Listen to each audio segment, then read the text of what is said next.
Baik, Bapak Ibu, kita mulai. Bismillahirrahmanirrahim. Assalamualaikum warahmatullahi wabarakatuh. Alhamdulillahi rabbil alamin. Wassalatu wassalamu ala nabiyil mab'uuthi rahmatan lil alamin. Sayyidina wa imamina wa qudwatina Muhammadin wa ala alihi wa sahbihi ajma'in. Faqala ta'ala fi kitabihil karim wa qur rabbi zidni ilma. Jamaah yang dimuliakan Allah, alhamdulillah, bersyukur kita kepada Allah. Pagi hari ini kita diberikan taufik bisa menghadiri majelis yang berisikan kebaikan-kebaikan ini. Ada kebaikan salat subuh berjamaah, qabliyah subuh sebelumnya.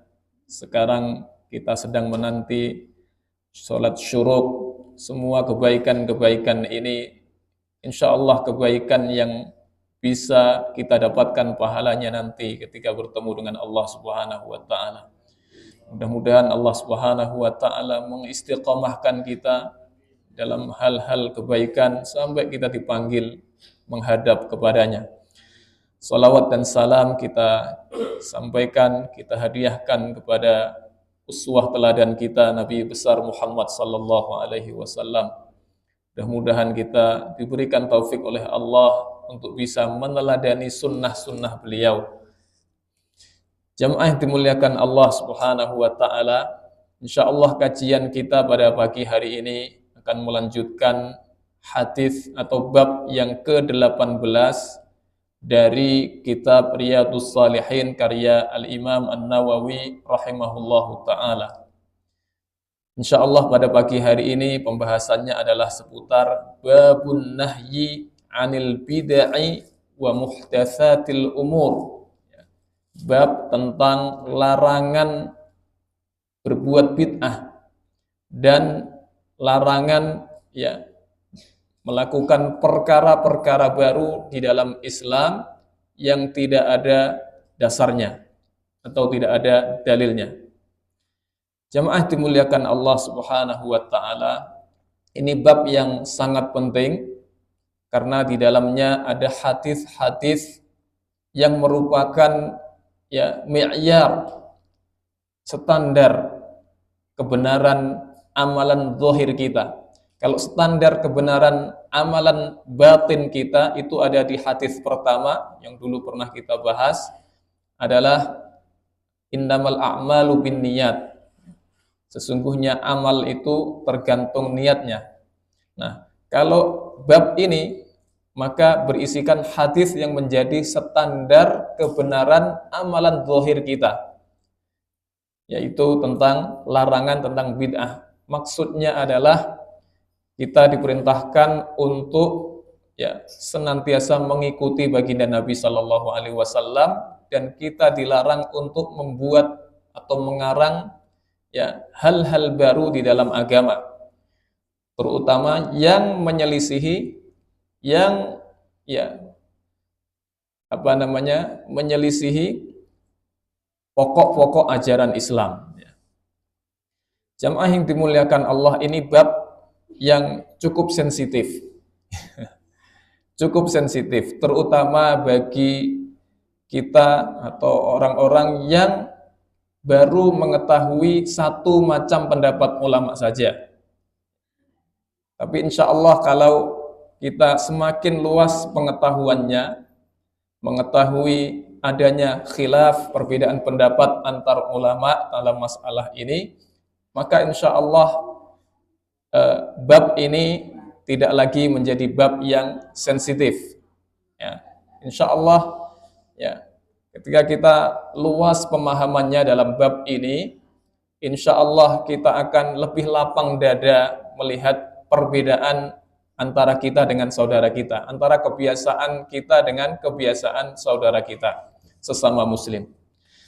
Jamaah dimuliakan Allah Subhanahu wa taala, di sini seperti biasa Al-Imam An-Nawawi rahimahullah ketika menyebutkan sebuah bab, beliau akan menghadirkan dalil-dalil dari bab tersebut, baik dari Al-Quran ataupun dari As-Sunnah.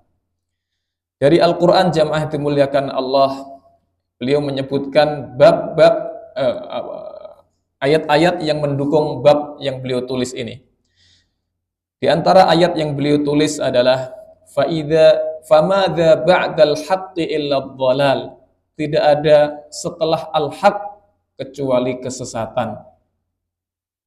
Ayat ini dihadirkan untuk memberikan pemahaman kepada kita bahwasanya barang siapa yang tidak mengikuti al-haq, dalam hal ini adalah ajaran Nabi, ajaran Allah dan Rasulnya, maka ia berada dalam kesesatan. Ya. Dan termasuk di antara kesesatan adalah mengarang-ngarang ya perkara-perkara baru di dalam Islam yang tidak sesuai dengan prinsip-prinsip atau kaedah-kaedah besar di dalam Islam. Ya. Kemudian beliau juga menyebutkan ma farratna fil kitabi min syai'. Tidak ada yang kami alpakan dalam kitab ini sesuatu apapun. Artinya apapun ya sebenarnya ada rujukan hukumnya di dalam Al-Quranul Karim. Terlepas sebagian ulama memahami kitab ini adalah Al-Lauhul Mahfuz ya. Artinya Al-Quranul Karim dan Sunnah Nabi sebenarnya baik secara langsung atau isyarat itu sudah menyebutkan hukum-hukum atas sesuatu yang baru ya.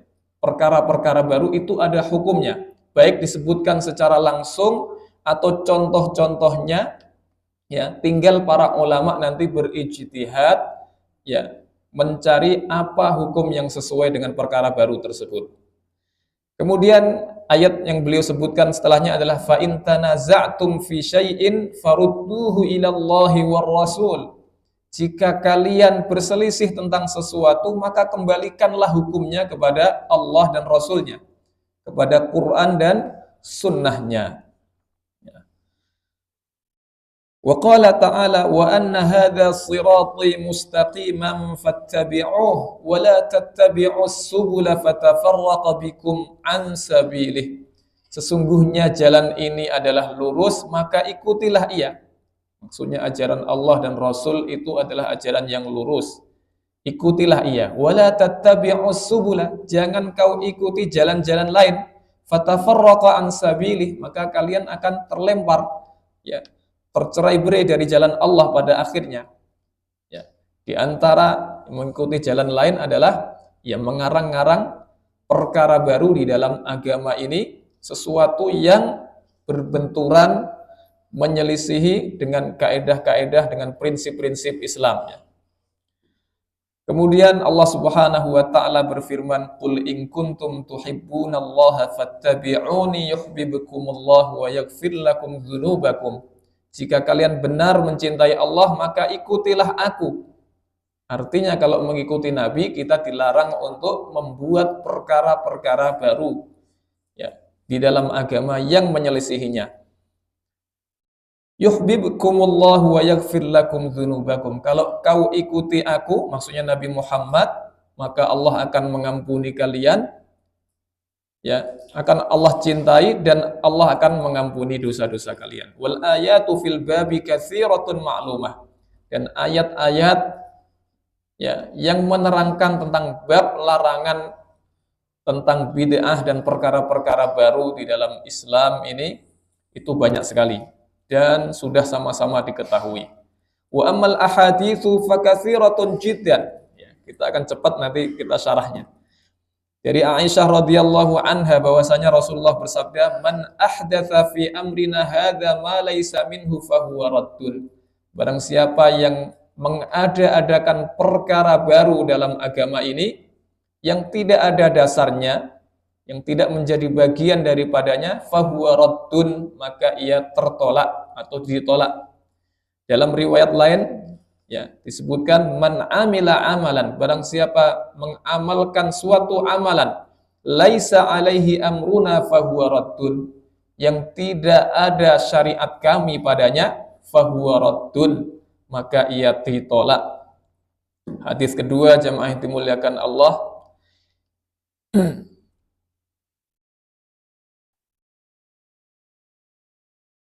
Kana Rasulullah sallallahu alaihi wasallam idza khataba ihmarrat ainahu wa ala sautuh. Ya.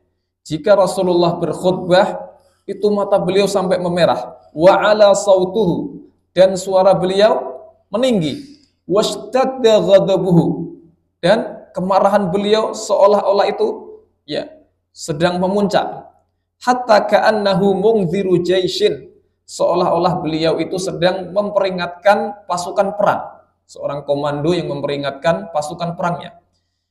Ya, yaqul sabbahakum wa massakum wa yaqul, nah ini intinya, bu'ithu wa ana was-sa'at, bu'ithu ana was-sa'atu kahataini. Aku diutus dan jarak antara aku dengan hari kiamat itu seperti ini. Wa yaqrunu baina usbu'aihi sababah wal wusta, ya. Sababah wal wusta. Beliau ya memberikan isyarat seperti ini. Saking dekatnya. Dekat ini nisbi, relatif. Ya, relatif. Ini dekat, dikatakan dekat berdasarkan umur dunia, begitu kata para ulama. Kalau umur dunia ini berapa ribu atau ratus ribu atau juta tahun, Pak? Wallahu a'lam. Tapi berdasarkan atau dibandingkan dengan umur dunia, maka jarak kiamat dengan diutusnya Nabi itu sangat dekat. Maka apa yang dikatakan beliau dalam khutbah tersebut, amma ba'd, fa inna khairal hadithi kitabullah, sebaik-baik ucapan adalah kitab Allah, Al-Quran, wa khairal hadi hadi Muhammad, sebaik-baik hidayah adalah hidayahnya Muhammad, wa syarrul umuri muhdatsatuha, seburuk-buruk perkara adalah hal-hal baru dalam agama yang bertentangan dengan prinsip agama tersebut. Ya. Wa kullu bid'atin dhalalah, setiap perkara baru maksudnya dalam agama yang menyelisihi ya prinsip-prinsip ajaran atau syariat agama tersebut adalah sesat. Tsumma yaqul ana aula bi kulli mu'minin min nafsihi, aku lebih berhak bagi seorang mukmin daripada dirinya sendiri. Maksudnya lebih berhak untuk diikuti daripada dirinya sendiri, meskipun itu adalah keinginan pribadinya. Man taraka malan fali ahlihi, barang siapa yang meninggalkan harta, maksudnya meninggal, fali ahlihi, maka harta itu menjadi warisan bagi keluarganya. Wa man taraka dainan aw dhaya'an fa ilayya wa alayya, barang siapa yang meninggalkan hutang atau dhaya'an, anak-anak terlantar, anak-anak yatim yang tidak ada pengurusnya, fa ilayya wa alayya, maka itu adalah urusanku dan menjadi kewajibanku. Maksudnya sebagai pemimpin daulah, pemimpin negara. Ya. Jamaah yang dimuliakan Allah, kemudian ya, sudah selesai hadisnya. Insyaallah kita langsung masuk ke syarah. Jamaah yang dimuliakan Allah, ini mungkin agak panjang. Ya. Ya. Saya membuat beberapa slide. Larangan berbuat bid'ah dan perkara-perkara baru dalam agama yang tidak punya dasar. Nanti kita akan mempelajari muqaddimah, kemudian macam-macam perkara baru, ya. Kemudian perbedaan manhaj ulama, metodologi ulama dalam menyikapi perkara baru, kemudian definisi bid'ah, kemudian kesimpulan dari definisi bid'ah, kemudian perkara yang tidak dilakukan Nabi, ya. Bagaimana hukumnya? Perkara yang tidak dilakukan Nabi, tapi sekarang kita lakukan, apakah hukumnya? Apakah otomatis bid'ah dhalalah atau bagaimana? Kemudian contoh perkara baru dalam agama yang disetujui Nabi. Ternyata ada perkara baru ya di zaman Nabi, enggak beliau ajarkan, ya, tapi beliau meng-ACC. Contoh-contohnya. Kemudian ada juga perkara baru dalam agama yang diingkari Nabi. Ya. Contohnya tentu banyak, ini beberapa saja. Kemudian contoh perkara baru dalam agama yang disetujui para sahabat. Ternyata ada perkara baru yang tidak divonis sesat langsung oleh para sahabat.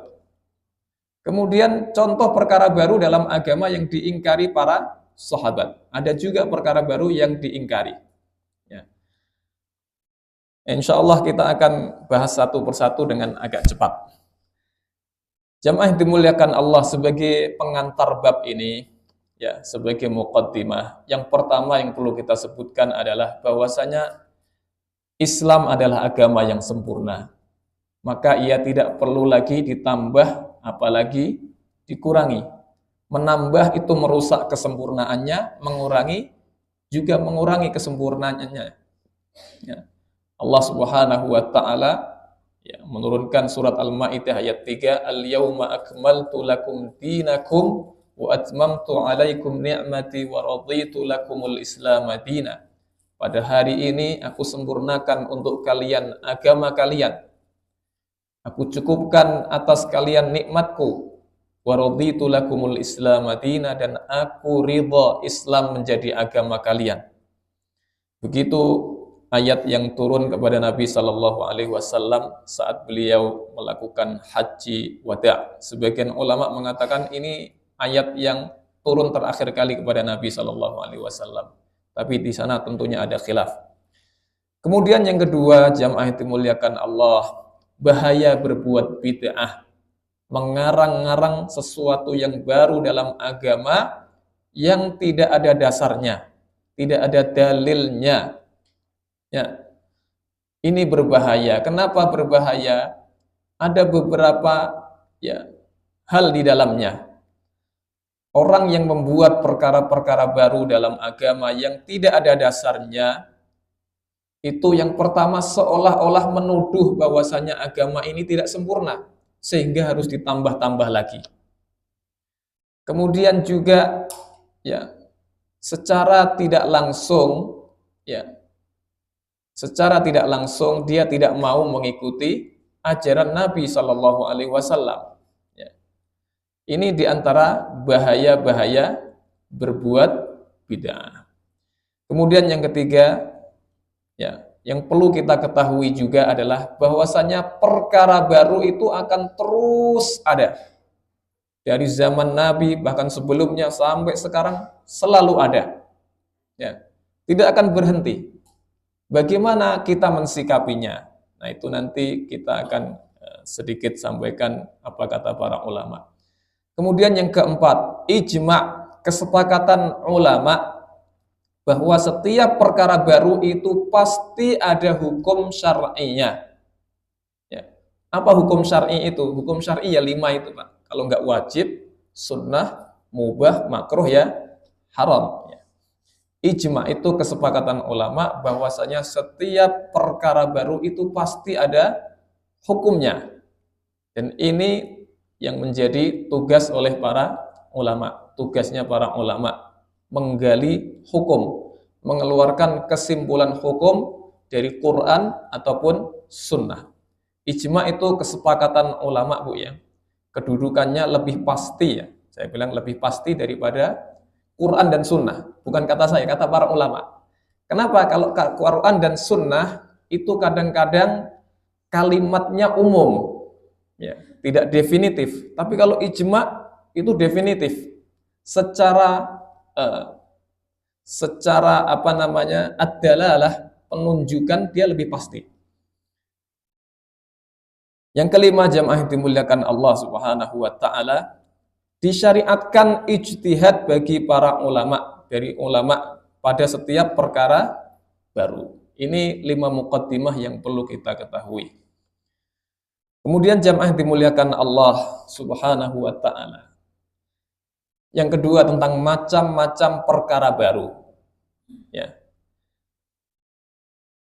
Dalam kitab Mafhum al-Bid'ah, ya, disebutkan perkara baru itu setidaknya ada 2 macam, garis besar, ya. Yang pertama, perkara baru yang disebutkan oleh Al-Quran ataupun As-Sunnah. Perkara baru tapi sudah ada disebutkan dalam Quran dan Sunnah. Hanya kemungkinan para sahabat ada yang tidak mendengar hal itu, maka menjadi baru menurut sahabat yang belum mendengar tadi. Apa contohnya? Ya, Abdullah bin Mas'ud itu pernah ditanya, Dan ini menurut beliau kejadian baru karena beliau tidak pernah mendengar ada hadis atau ada ayat Quran tentangnya. Ditanya tentang seorang wanita yang ditinggal mati oleh suaminya, sementara suaminya belum menyentuhnya, dan ketika akad maharnya tidak disebutkan.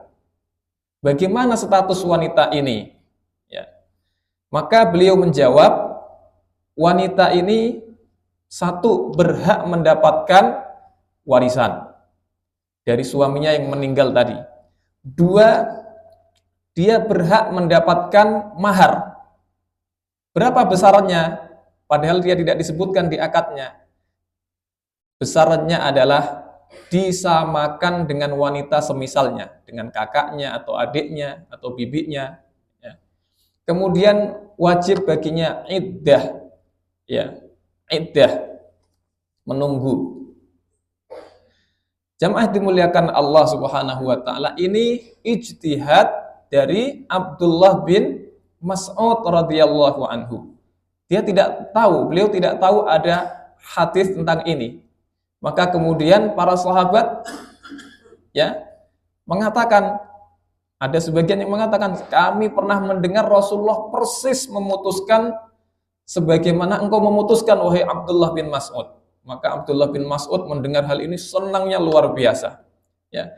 Ini perkara baru ya bagi Ibnu Mas'ud radhiyallahu anhu. Ya. Kemudian beliau berijtihad memutuskan hukumnya, ternyata hasil ijtihad beliau, kesimpulan hukum beliau ternyata sama dengan apa yang disampaikan Nabi Shallallahu Alaihi Wasallam. Ini garis besarnya Ibu ya. Nanti bisa dibaca sendiri di kitab Mafhum Al-Bid'ah. Ya. Nomor dua, di antara macam perkara baru adalah perkara baru yang tidak disebutkan oleh Al-Quran ataupun As-Sunnah. Dan tidak ada ijma' ulama, kesepakatan ulama di sana. Ini ada tiga. Yang pertama, perkara baru yang di luar kuasa manusia. Ya. Seperti apa? Contoh sholat di kutub utara atau kutub selatan yang panjangnya siang dan malam berbeda, atau sholat di tempat yang matahari itu selalu nampak. Ada nggak Pak itu? Ada di bagian tertentu dari bumi ini ada yang seperti itu. Bagaimana hukumnya? Apakah bid'ah? Ya nanti dulu. Ya, ini terjadi bukan karena kuasa manusia. Ya. Kemudian hukum puasa di negeri-negeri seperti itu kan tidak ada di zaman Nabi. Ya, karena Islam belum sampai ke sana. Nah, apakah langsung bid'ah, dhalalah, sesat? Enggak. Nanti dulu. Kemudian di antara bentuk perkara baru juga yang ya tidak disebutkan di dalam Al-Quran ataupun As-Sunnah adalah perkara baru hasil kreasi atau inovasi non-muslim. Apa contohnya? Donor anggota tubuh. Ada nggak Bu itu? Ada ya. Ada transplantasi jantung, ada donor darah, ada macam-macam. Itu kan perkara baru juga. Nah, bagaimana Islam mensikapinya? Kemudian yang ketiga adalah perkara baru dalam agama, hasil kreasi dan inovasi sebagian kaum muslimin. Ya. Perkara baru dalam agama, hasil kreasi ya dan inovasi sebagian kaum muslimin. Contoh, kultum Ramadan setiap malam. Ada nggak Bu itu di zaman Nabi? Tidak ada sepertinya ya. Doa khatmul Quran, kalau kita melihat Masjidil Haram ya, itu kan sering ada doa khatmul Quran di qiyamul lailnya. Nah, apakah hal tersebut dilakukan Nabi? Nah, berarti kalau tidak berarti sesuatu yang baru dan seterusnya.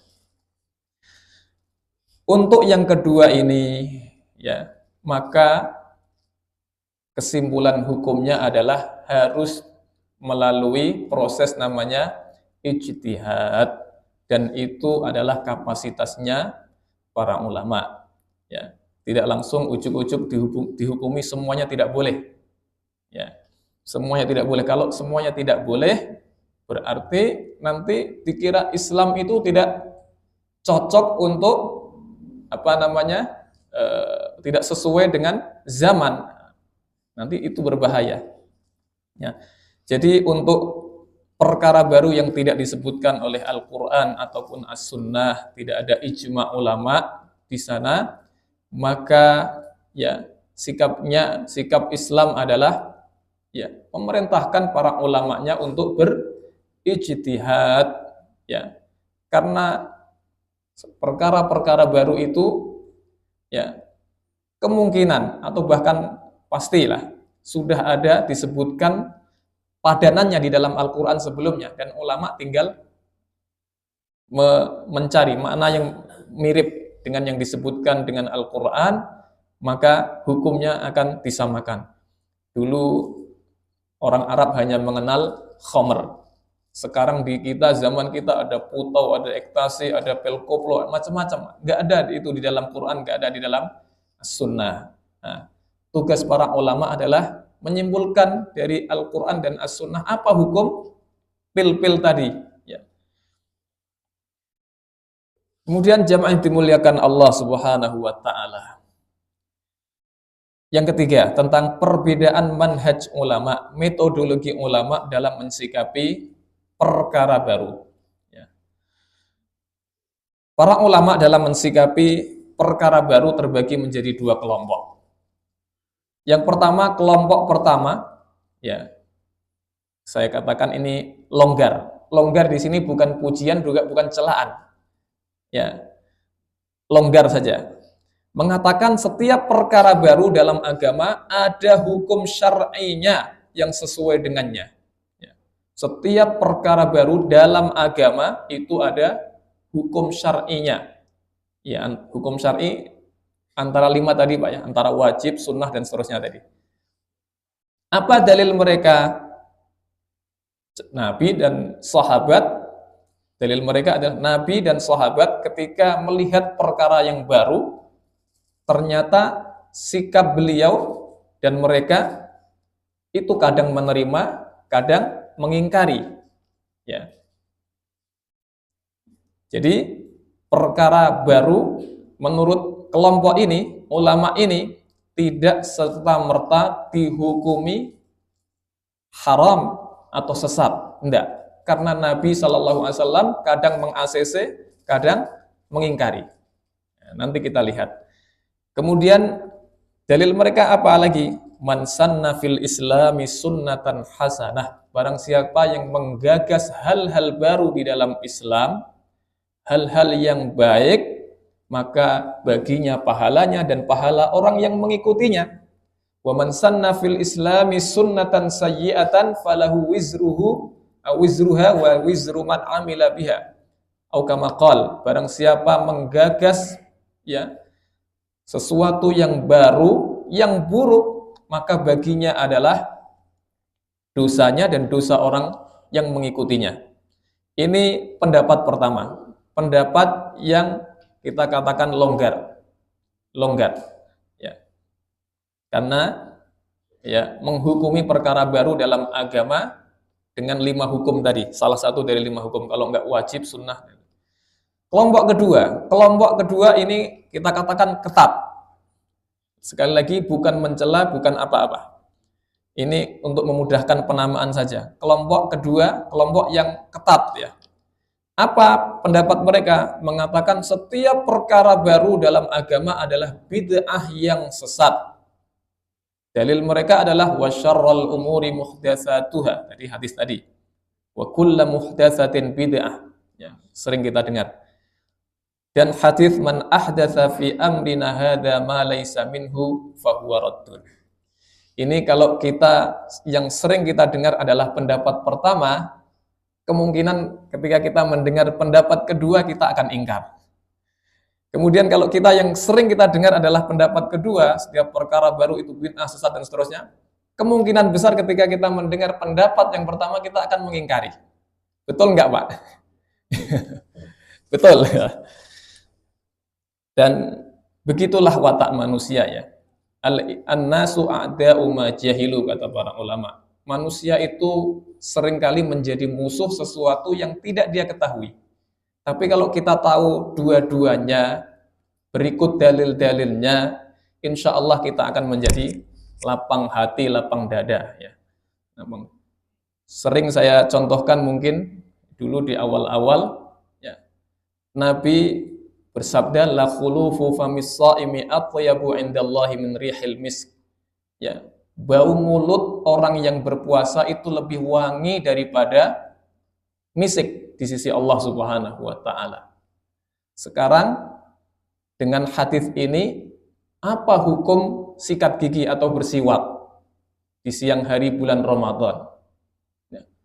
Bau wangi lebih bau mulut orang berpuasa lebih wangi di sisi Allah daripada misik. Pendapat pertama mengatakan kalau begitu hukum bersiwak, gosok gigi di siang hari bulan Ramadan adalah makruh karena menghilangkan bau mulut yang menurut Allah lebih wangi daripada misik. Oh, ini pendapat pertama. Benar. Konklusi yang benar ya. Ya, kita apa? Tapi pendapat kedua tidak salah. Pendapat kedua mengatakan kalau begitu hukum bersiwak gosok gigi tetap disyariatkan. Lah kalau baunya saja lebih wangi daripada misik, apalagi wanginya. Bapak Ibu kalau mendengar dua hal seperti ini, yang benar mana Ibu? Dua-duanya mengikuti sunnah dengan pemahaman yang berbeda. Nah, ini nggak bisa kita salahkan. Ya, keduanya punya wijhah, punya sudut pandang yang berbeda. Ya. Ya. Pendapat pertama itu pendapatnya rata-rata ulama madhab Syafi'i. Ya. Adapun pendapat kedua madhab lain. Jamaah yang dimuliakan Allah Subhanahu wa taala. Kemudian yang keempat, definisi bid'ah. Secara bahasa, ini tidak sempat menerjemahkan karena panjang. Secara bahasa, jadi istilah bid'ah itu sudah ada sebelum Islam ada. Sebelum maksudnya Nabi Muhammad diutus. Ya. Istilah bid'ah secara bahasa Arab tentunya, itu kata para ulama, kullu ma uhditha waqturi'a awalan ala ghairi mithalin sabiq. Segala sesuatu yang diada-adakan, ya, yang belum ada contoh sebelumnya, baik itu berhubungan dengan perkara-perkara agama atau perkara-perkara dunia. Itu makna bid'ah secara bahasa. Sebelum Nabi diutus, sebelum Quran diturunkan, sudah ada istilah bid'ah. Makanya Allah Subhanahu wa taala berfirman, Badi'us samawati wal ard. Ialah Allah Badi'us samawati wal ard, pencipta langit dan bumi yang tidak ada yang semisalnya sebelumnya. Sebelum Allah ciptakan langit dan bumi kan belum ada matahari dan nggak ada langit dan bumi. Nah, makanya Allah menyebut dirinya Badi'us samawati wal ard, pencipta langit dan bumi, di mana langit dan bumi itu tidak ada sebelumnya. Berarti Allah berbuat bid'ah dalam bahasa, bukan syariat Bu ya. Bid'ah secara bahasa. Bukan ini yang yang kita sampaikan tentang ini. Kemudian Rasulullah juga ya dalam Quran itu qul ma kuntu bid'am minar rusuli.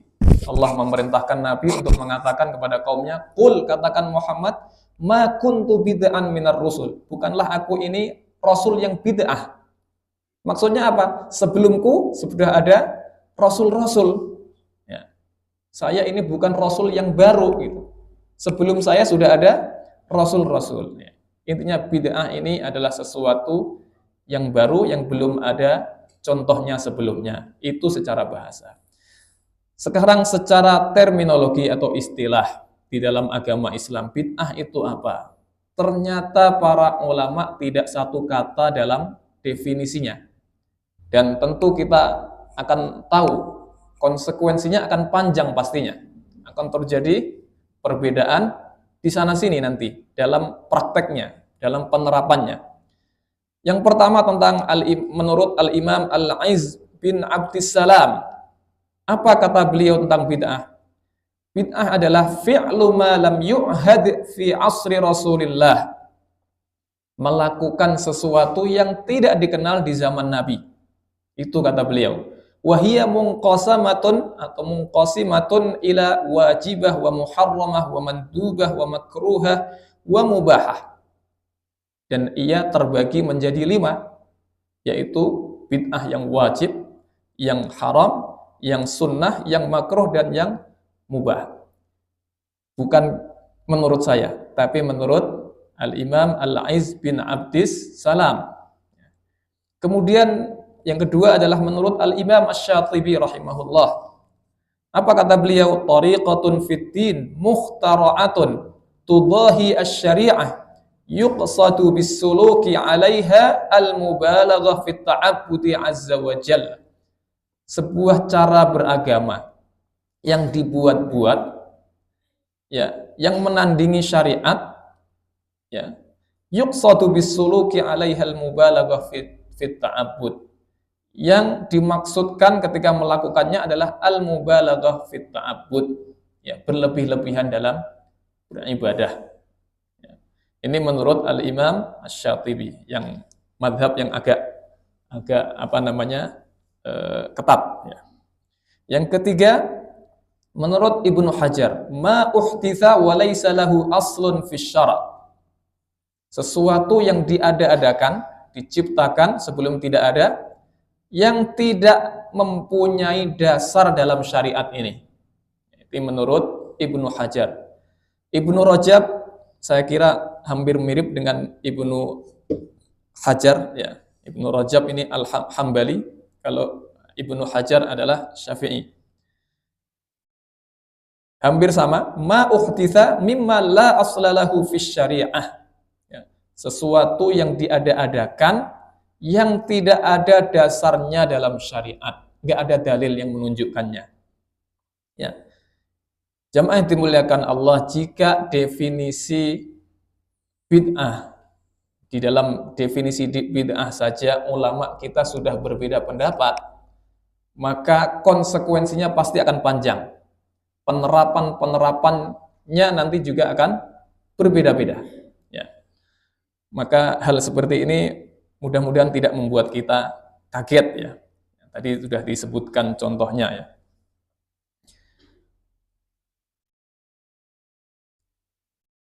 Kemudian yang ketiga, yang selanjutnya, kesimpulan dari definisi bid'ah. Apa kesimpulannya berdasarkan definisi-definisi yang disebutkan tadi? Tadi yang disebutkan hanya 4, sebenarnya ada banyak sekali. Ya. Kesimpulannya adalah, ya, secara garis besar berdasarkan kesimpulan-kesimpulan tadi, ulama berbeda pendapat, ya, dalam 3 pendapat yang besar, ya. Yang pertama, bid'ah adalah perkara baru dalam agama. Yang pertama adalah perkara baru dalam agama bisa disebut bid'ah yang terpuji atau tercela dan hukumnya berkisar antara 5 hukum syar'i. Jadi kesimpulannya Syekh atau Al-Imam Al-Aiz bin Abdissalam. Ini yang pertama, pendapat pertama. Pendapat kedua, perkara baru dalam agama jika ada dasarnya maka tidak disebut bid'ah dan hukumnya berkisar antara 5 hukum syar'i tadi. Jadi pendapat pertama dan kedua ini sama. Intinya perkara baru dalam agama, ya, itu hukumnya 5, antara wajib sampai dengan haram, ya, 5 hal. Hanya saja penyebutannya mereka yang tidak mau sama, yang tidak sama. Kalau pendapat pertama, ya, mereka mengatakan bid'ah terpuji dan bid'ah tercela. Kalau ini enggak, yang kedua, kalau masih ada dalilnya maka tidak disebut bid'ah yang terpuji, enggak.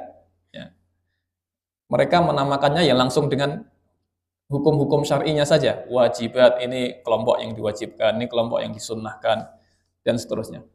Nah, yang ketiga ini yang pendapat yang agak berbeda sendiri. Apa kata mereka? Setiap perkara baru dalam agama yang tidak dikenal di zaman Nabi, sahabat dan salaf adalah tercela dan sesat. Nah, ini yang agak berbeda. Jadi kalau kita simpulkan ya, pendapat ulama ya dua gitu saja ya. Yang pertama, yang menghukumi setiap perkara baru dalam agama antara 5 hukum wajib sunnah tadi. Yang kedua, yang hanya menghukumi perkara baru dalam agama dengan satu hukum saja, yaitu haram saja, titiknya. Jamaah yang dimuliakan Allah Subhanahu wa taala. Selanjutnya, ya, ternyata di zaman Nabi itu ternyata juga terjadi perkara-perkara baru di dalam agama. Dan Nabi Shallallahu alaihi wasallam, kalau kita baca riwayat-riwayat itu ternyata sikap beliau kadang menyetujui, kadang tidak.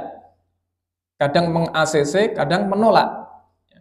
Sekarang kita sebutkan contoh-contohnya. Perkara yang tidak dilakukan Nabi dengan sengaja, mohon maaf ini kita loncat dulu. Tentang perkara yang tidak dilakukan Nabi Sallallahu alaihi wasallam dalam masalah ibadah atau dalam agama. Ya. Bagaimana hukumnya? Apakah secara otomatis haram, tidak boleh kita tinggalkan, tidak boleh kita lakukan? Ya. Ini perlu dibahas. Perkara yang tidak dilakukan Nabi dengan sengaja Nabi tidak melakukan itu, maka disyariatkan bagi umat Islam untuk meninggalkannya. Ya. Itu kalau Nabi meninggalkan perkara tersebut dengan sengaja. Dan hukum meninggalkannya berkisar antara wajib, sunnah, mubah, dan makruh. 4 hal itu. Contoh, pertama, perkara yang ditinggalkan Nabi dan hukumnya wajib untuk ditinggalkan. Contoh adalah memakan kuda zebra saat ihram. Bukan tentang kuda zebranya sebenarnya. Jadi ceritanya Nabi Shallallahu alaihi wasallam saat ihram itu ada sahabat datang membawa daging kuda zebra atau al-lahm al-wahshi. Ternyata Nabi menolaknya, tidak mau. Berarti Nabi meninggalkan itu. Dan itu sengaja. Ya. Ternyata alasan Nabi meninggalkan atau tidak mau memakan daging tersebut bukan karena dagingnya yang haram, tidak. Tapi karena beliau sedang ihram. Orang yang ihram itu haram hukumnya untuk berburu. Ya kan Pak ya, kalau kita haji atau umrah haram, termasuk larangan-larangan umrah. Atau diburukan untuknya. Ada orang lain memburu untuk beliau. Nah, ini dua-duanya tidak boleh. Dan Nabi tidak memakan hewan buruan saat ihram ini. Apa hukumnya bagi kita? Wajib meninggalkan. Karena Nabi meninggalkan dengan sengaja. Dan itu larangan dalam ibadah haji atau ihram. Yang kedua, contoh perkara yang ditinggalkan Nabi yang hukumnya sunnah untuk ditinggalkan. Nabi meninggalkan suatu perkara dan kita sunnah untuk meninggalkan hal tersebut.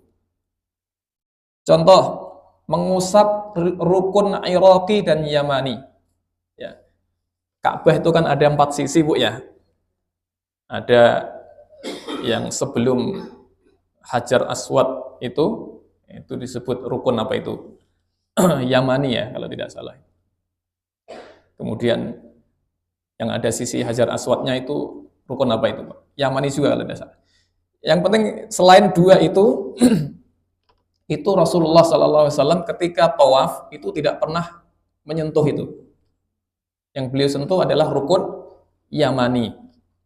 Ya. Dan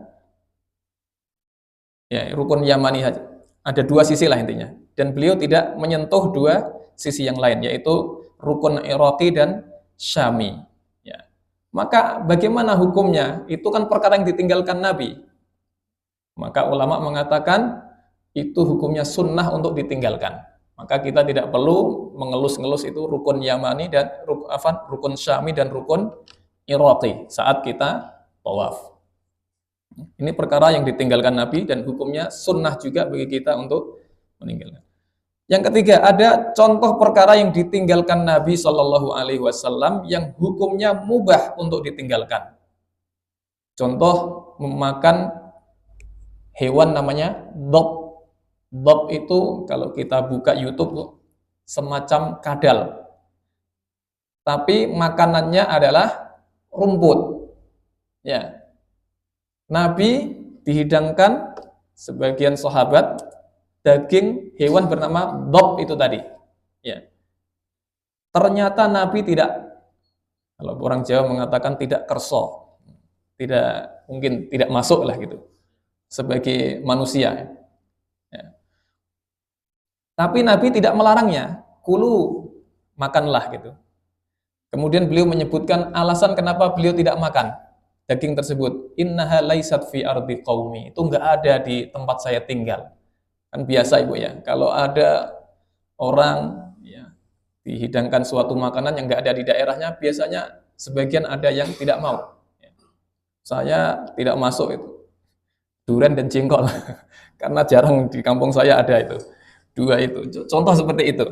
Dan Nabi tidak mau memakan dob itu karena alasan yang seperti ini.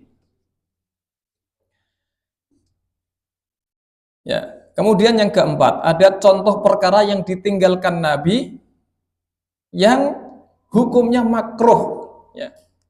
Yang hukumnya makruh untuk ditinggalkan. Nabi itu pernah BAK, buang air kecil sambil berdiri, dan ini berbeda dengan kebiasaan beliau gitu. Ya, biasanya beliau itu duduk, artinya beliau meninggalkan buang air kecil sambil duduk. Ya. Maka apa hukumnya?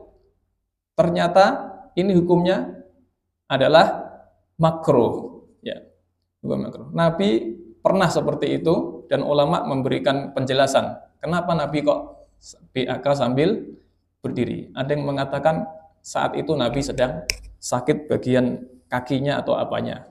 Wallahu ta'ala a'lam. Intinya perkara yang ditinggalkan Nabi, tidak dilakukan Nabi, ternyata hukumnya bermacam-macam. Ya. Ini tidak dilakukan Nabi, berarti haram, sesat, enggak. Ternyata ada perkara-perkara yang tidak dilakukan Nabi dan hukumnya tidak haram. Ya. Ya, ini bisa kita akses di kitab tadi Mafhum al-Bid'ah.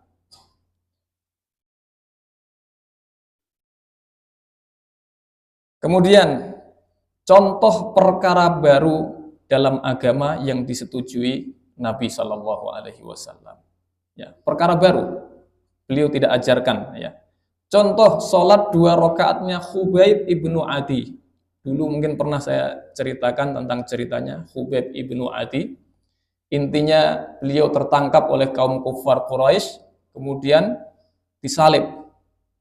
Ya, disalib hidup-hidup, kemudian dihantam dengan senjata-senjata macam-macam itulah. Tapi sebelum disalib itu, sebelum dieksekusi mati, beliau diberikan sebuah ya permintaan yang akan dikabulkan. Silahkan minta apa, akan dikabulkan. Ternyata beliau meminta agar diizinkan sholat 2 rakaat ya sebelum itu ya.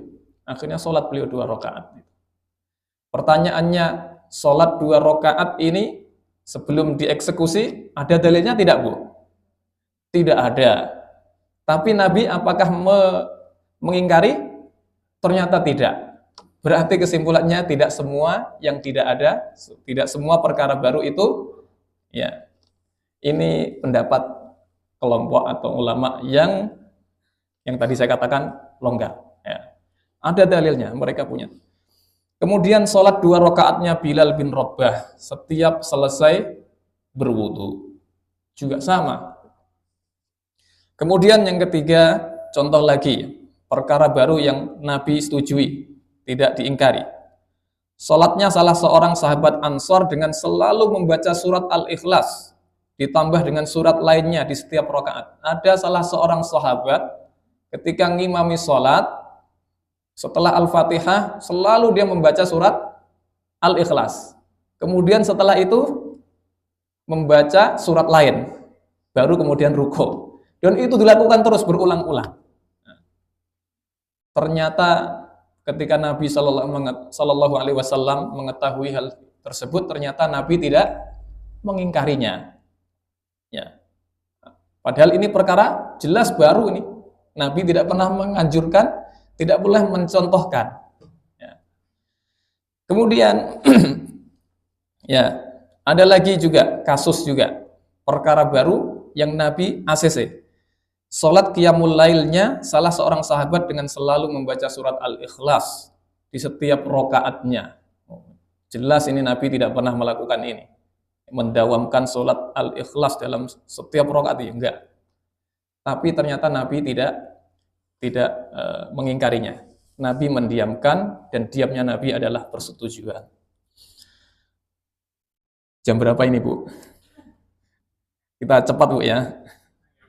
Intinya untuk membuka wawasan saja ini, supaya kita tidak kaget dengan hal-hal yang berbeda tadi.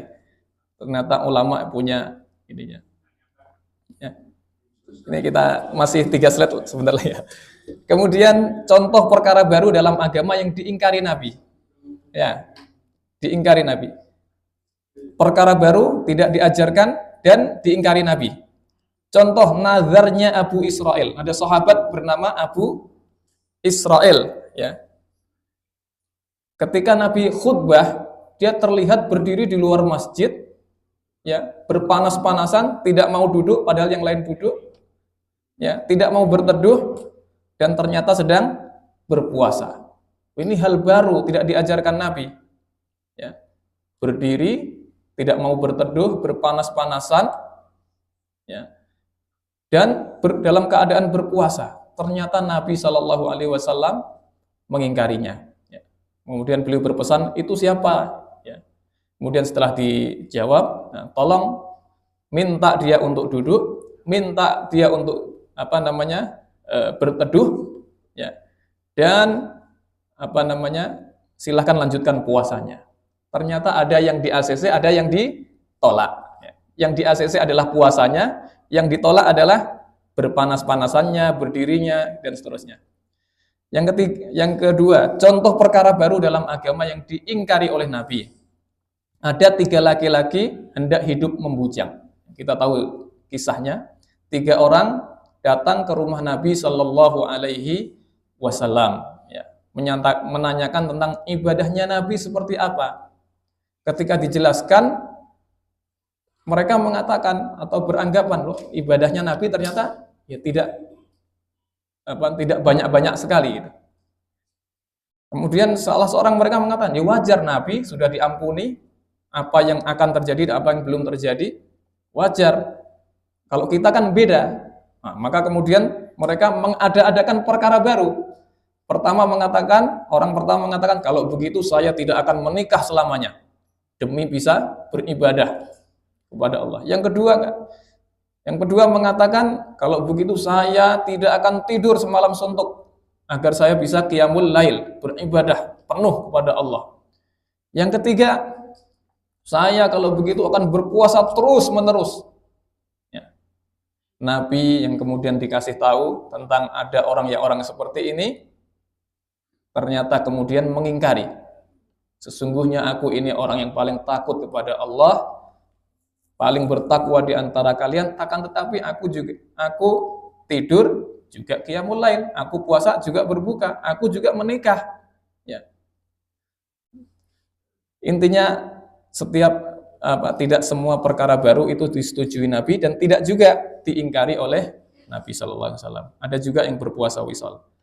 2 lagi singkat, insyaallah.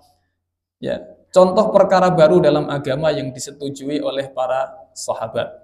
Ya, perkara baru, nggak ada sebelumnya. 1, pengumpulan Al-Quran dalam 1 mushaf. Ya, mushaf dulu ditulis, ya, ada yang di pelepah kurma, ada yang di kulit binatang, sampai Nabi meninggal dunia. Ya.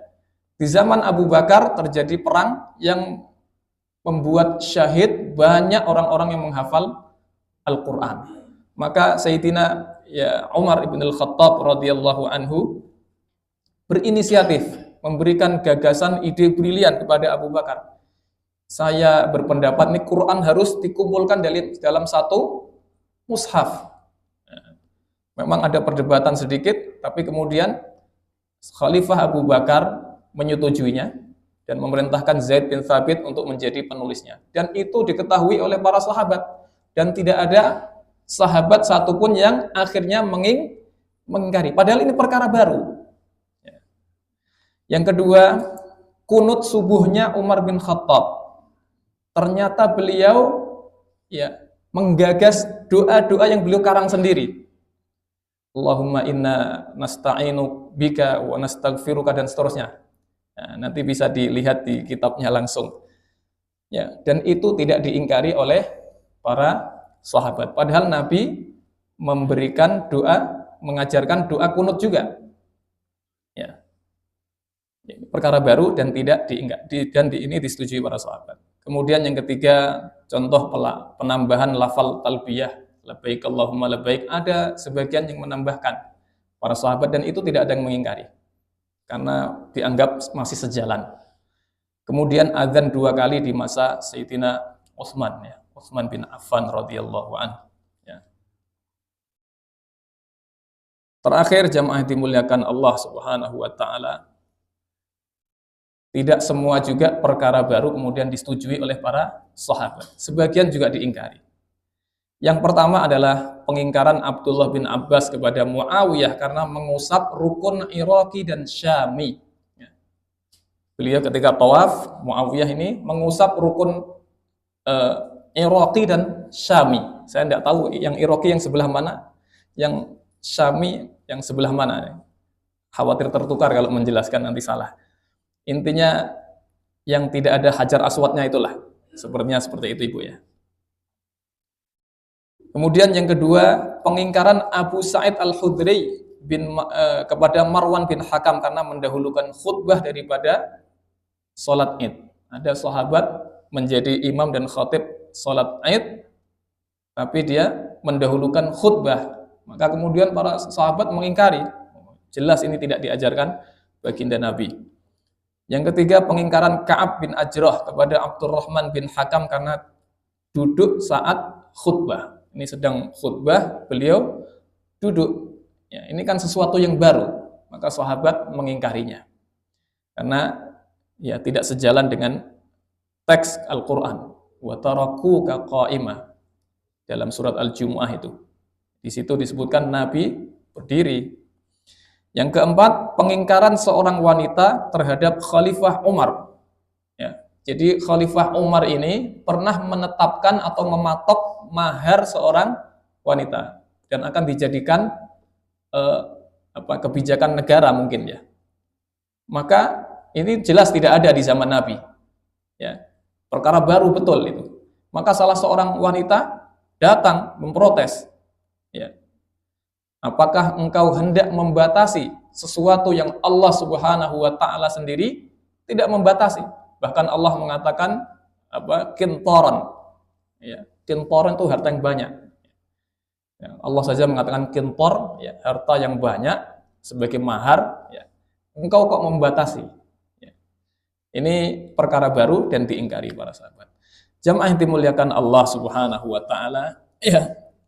Intinya jamaah yang dimuliakan Allah, ya, terkait tentang masalah bid'ah ini kita perlu memperluas wawasan kita ya, supaya kita tidak mudah-mudah dalam berbuat bid'ah atau memvonis orang berbuat bid'ah.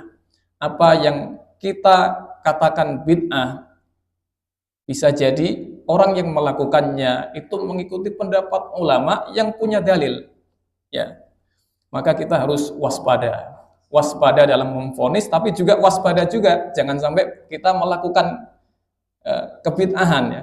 Dan rata-rata pengingkaran dulu ulama salaf dalam tentang bid'ah ini lebih dialamatkan kepada bid'ah-bid'ah dalam perkara akidah. Ya. Ya. Ini bisa kita baca dalam kitab Faidul Qadir ya. Bid'ahnya Mu'tazilah, bid'ahnya Jahmiyah, bid'ahnya Qadariyah, Jabariyah, itu yang mereka ingkari. bukan bid'ah masalah fikih seperti ini yang relatif. Ini menganggap bid'ah, ini tidak. Ya. Kunut subuh kan sebagian membid'ahkan, sebagian ulama. Tapi ini kan ranahnya ijtihad, fikih. Ya. Wallahu ta'ala a'lam, mudah-mudahan ya apa yang sedikit ini ya membuka wawasan kita ya sehingga kita dijauhkan oleh Allah dari bid'ah, juga tidak bermudah-mudah dalam bid'ah ya, apa memvonis bid'ah. Itu saja barangkali yang bisa disampaikan pada kesempatan kali ini, karena tugasnya Ustadz itu hanya menyampaikan apa kata ulama. Dan yang disampaikan tentunya tidak boleh satu saja. Nanti umat tidak teredukasi dengan baik. Harus disampaikan semuanya. Memang akan membuat kaget kadang-kadang. Tapi ini sekali lagi perlu disampaikan di tengah-tengah umat supaya tidak terjadi permusuhan. Karena tugas Ustadz itu menyatukan, bukan mencerai-beraikan umat ya. Wallahu ta'ala alam, Ibu, Bapak, mudah-mudahan apa yang sedikit ini bermanfaat. Kalau ada salah itu insya Allah mungkin dari saya sendiri, yang benar dari Allah. Wallahu ta'ala alam. Sudah jam 6-8 menit, berarti sudah syuruk dari tadi, Bu, ya. Ya. Oh iya, baik, silakan Pak. Satu aja mungkin Pak ya. Biar nggak panjang. Salam. Kalau mengenai hukum tawasul itu kan, apakah ada dicontohkan tawasul pada minta orang saleh dan ya, ulama ya berpendapat Allah Ta'ala alam, tawasul itu ada dua macam. Ada tawasul yang disepakati kebolehannya. Yang kedua ada tawasul yang diperselisihkan kebolehannya. Untuk yang pertama yang disepakati kebolehannya, tawasul yang disepakati kebolehannya adalah tawasul dengan meminta doa orang-orang saleh. Ya. Sebagaimana dulu Abbas ibn Abdul Muttalib, pamannya Nabi. Setelah Nabi meninggal, ya para sahabat itu terjadi paceklik kalau tidak salah. Maka mereka beramai-ramai datang mendatangi Abbas bin Abdul Muttalib, paman Nabi SAW. Ya. Kemudian mereka mengatakan, kita dulu bertawassul dengan meminta doa Nabi ketika beliau masih ada. Sekarang Nabi sudah nggak ada. Ya. Kita sekarang kepada engkau, tolong doakan kami ya supaya kita diberikan hujan. Ini tawassul jenis ini disepakati kebolehannya. Bapak Ibu yang dimuliakan Allah ya. Kemudian ada tawasul yang perselisihkan kebolehannya. Contoh bertawasul dengan bijahin Nabi, kedudukan Nabi. Allah, ya Allah, aku meminta kepadamu dengan kedudukan Nabi di matamu gitu, menurut engkau gitu, agar engkau memberikan kami seperti ini. Seperti ini hukumnya ikhtilaf, dan kalau terjadi ikhtilaf, sikap kita adalah tidak saling mengingkari. Ya. Sebagaimana kaidah fikih mengatakan, la yungkaru alal mukhtalafi, sesuatu yang hukumnya diperdebatkan dalam fikih, dalam ijtihad itu jangan sampai ada pengingkaran satu dengan yang lain. Sikap kita lapang dada. Wallahu ta'ala a'lam. Kalau mungkin ulama Saudi atau ustadz-ustadz yang dari lulusan Saudi kemungkinan mengambil pendapat yang tidak memperbolehkan. Tapi ulama-ulama di kita di dalam negeri mungkin lebih banyak yang mengambil yang memperbolehkan untuk tawasul jenis kedua tadi. Contoh yang dengan bijahin Nabi, dengan kedudukan Nabi. Wallahu ta'ala alam. Ada baiknya kalau kita ingin mengetahui dalil-dalil apa yang menjadi tradisi masyarakat kita juga perlu sekali-kali membaca dalil-dalil atas amaliyah-amaliyah yang dikerjakan tersebut ya supaya kita tahu lah, teredukasi lah. Ini ada beberapa contoh ini kitab-kitab kalangan ulama Indonesia ini. Ternyata setelah dibaca ternyata membuat hati menjadi lapang ya. karena tahu pijakannya, tahu dasarnya, tahu dalilnya. Wallahu a'lam. Itu saja barangkali. Baik Bapak Ibu yang dimuliakan Allah, karena waktu sudah cukup ya, kita akhiri dengan sama-sama melafazkan doa kafaratul majelis. Subhanakallahumma wa bihamdika asyhadu an la ilaha illa anta astaghfiruka wa atubu ilaik. Assalamualaikum warahmatullahi wabarakatuh.